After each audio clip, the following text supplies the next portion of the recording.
Monsieur le Président, Madame la Ministre, Mesdames et Messieurs les rapporteurs, mes chers collègues, la mission dont nous examinons les crédits ce matin est complexe, multiforme.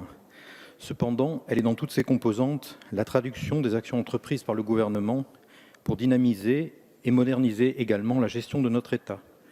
Au nom du groupe Modem et apparentés, je souhaite donc vivement encourager le gouvernement dans les actions entreprises au titre de cette mission. La dynamique dans laquelle nous nous sommes engagés donne à notre administration l'objectif ambitieux de mieux s'adapter à la conjoncture économique ainsi qu'aux évolutions du tissu entrepreneurial, que celle-ci soit nationale ou, et j'insiste, internationale. Nous saluons également toute l'avancée en ce qui concerne la gestion sobre, raisonnée et concertée des deniers publics.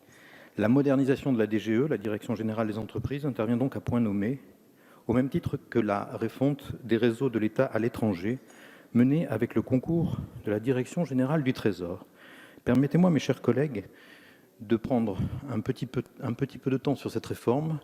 Je suis conseiller du commerce extérieur de la France depuis une dizaine d'années, j'habite à l'étranger, vous le savez, et je crois effectivement que cette réforme, j'étais ravi d'avoir deux rapporteurs, un rapporteur qui a cité les CCE, merci, et un autre rapporteur qui a rappelé ce qu'on appelle les IDE et qui est très rarement pris dans notre balance politique.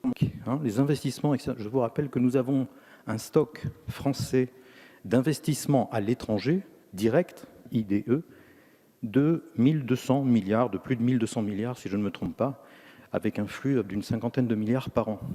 Et dire que nous avons un déficit de balance commerciale, c'est une chose, mais ne pas le comparer à cet effort-là, c'est aussi quelque chose qui est souvent faux et qui est très très souvent rappelé par les conseillers du commerce extérieur de la France.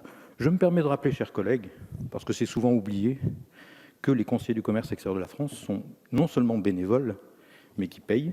Nous payons une cotisation à notre association qui est en gros de 800 € par mois, et ce n'est pas sur mon AFM, et que je suis resté, j'ai négocié avec les deux côtés avec l'Assemblée nationale sur la déclaration à la haute autorité et avec le comité des CCEF, avec le déontologue, de façon à rester membre de la Commission Europe du CNCCEF en tant que député. Donc j'aime beaucoup cette position qui me permet ce double éclairage et c'est pour ça que je me permettais de faire cette petite parenthèse dans ce travail.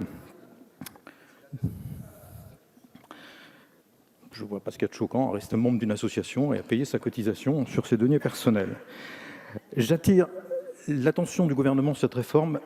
Nous attirons l'attention du gouvernement sur la partie régionale et territoriale. Je reviens encore une fois à cette réforme. Je suis très vigilant et j'attire à la vigilance de ce qu'on appelle régionalisation. Tout le monde est d'accord sur la régionalisation. Est-ce que la régionalisation, c'est la régionalisation en préfecture ou est-ce que c'est la régionalisation au conseil régional? J'ai entendu tout à l'heure quelle est la valeur ajoutée des conseils régionaux à la Team France Export? La question est à mon avis peu pertinente. C'est quelle est la valeur ajoutée de l'opérateur à celui qui est démocratiquement responsable d'encourager les entreprises, c'est-à-dire le conseil régional. Il faut le dire dans l'autre sens. Donc je souhaite, vous savez que la guerre qu'il y a eu et qu'on a rappelé était une guerre entre administration et élus et bénévoles. Donc soyons vigilants à ce que nous faisons.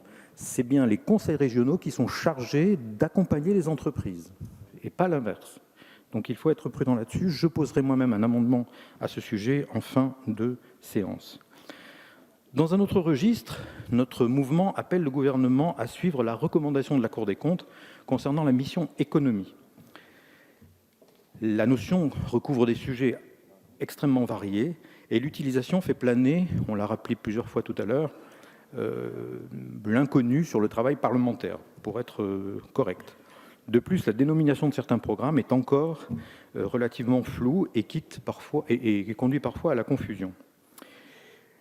Notons également des incohérences au titre de l'action de développement international des entreprises, je l'ai rappelé, qui finance l'activité de Business France, mais pas celle des services économiques de la DGE.